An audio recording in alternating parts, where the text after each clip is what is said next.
police to police themselves. Let's repeat that.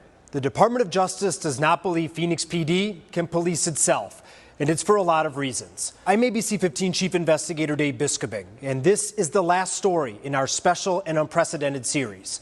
For weeks, we've taken the DOJ's historic report and turned it into video, covering it all from shootings and excessive force to retaliation, discrimination, and a complete lack of oversight and accountability. You're now watching story number 32, the final chapter in our series. And we're covering why the Department of Justice says Phoenix needs federal oversight. And we're showing what the DOJ says Phoenix needs to do in order to stop police from violating people's rights and the Constitution. As always, you can follow along by scanning the QR code. It's linked to the DOJ's official report. This is one instance where we can't count on the police to police themselves. That was Assistant Attorney General Kristen Clark when she announced the results of the DOJ's 3-year investigation into Phoenix PD. And despite promises from the city to do better and be better, nothing has changed the DOJ's mind. While the city has undertaken some preliminary steps, our findings today reveal very significant and severe violations of federal law and the Constitution. Here's what the DOJ wrote in their report.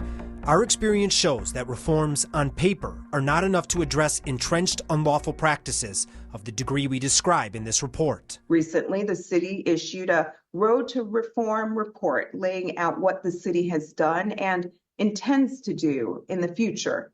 However, today, many reforms have not yet been implemented.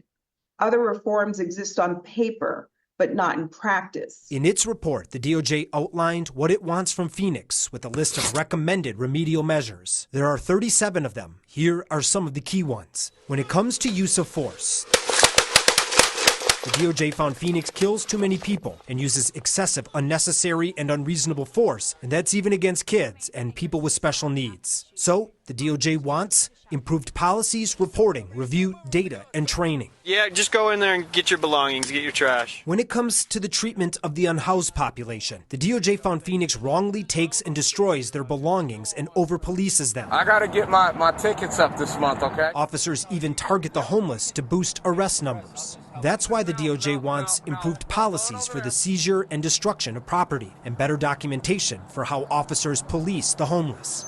I will walk away voluntarily. I will walk away voluntarily. Are you resisting? When it comes to discrimination, the DOJ found Phoenix routinely stops, tickets, and arrests minorities at a much higher rate and found the city ignored clear and obvious issues. So the DOJ wants improved documentation and policies for Phoenix to start keeping and tracking data. When it comes to retaliation against protesters, the DOJ found officers targeted critics with excessive force and bogus arrests, charges, and investigations. Somebody help me! For that, the DOJ says Phoenix needs to improve policies, training, accountability, and permitting. My head's burning! When it comes to behavioral health response, Okay, so come on. Come on. Look, there's no reason to make this into a big scene. the DOJ found Phoenix too often treats people in crisis as crimes rather than medical emergencies, leading to unnecessary force and arrests. That's why the DOJ wants the city to ensure dispatchers are sending the right kind of help and improve data keeping and analysis. And when it comes to accountability, supervision, and training, the DOJ found a lot of problems. In short, Phoenix fails to conduct proper internal investigations. Internal investigators didn't even receive formal training. Supervisors ignored complaints. Discipline is all over the map. There's little supervision, and the department literally trains officers that using overwhelming force is actually de-escalation. So here are some changes the DOJ wants to see. Identify and actually investigate all allegations made in complaints. Require officers to report misconduct. Improve internal investigation training and staffing. Make sure officers can't randomly turn off or mute body cameras. And ensure officers are regularly and appropriately trained. Bottom line, the DOJ wants federal oversight, and Phoenix does not. And that's why back in January, Phoenix released its 50-page Road to Reform report. You're not even at operational compliance on any of these things yet, it seems.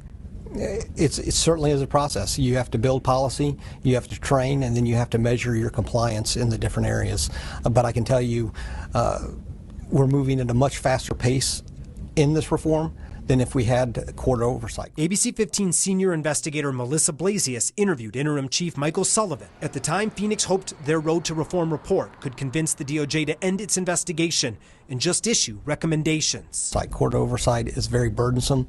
To do the efforts that we've done already would have taken 3 times the amount of time. But critics see it differently. Phoenix shouldn't get credit for doing something they're essentially being forced to do by the feds. Regardless, it didn't sway the DOJ. In fact, it may have backfired. The DOJ report specifically cited parts of Phoenix's Road to Reform report as proof that the city didn't seem to understand its problems are deep and severe. Ultimately, our findings reveal evidence showing long-standing dysfunction at the Phoenix Police Department.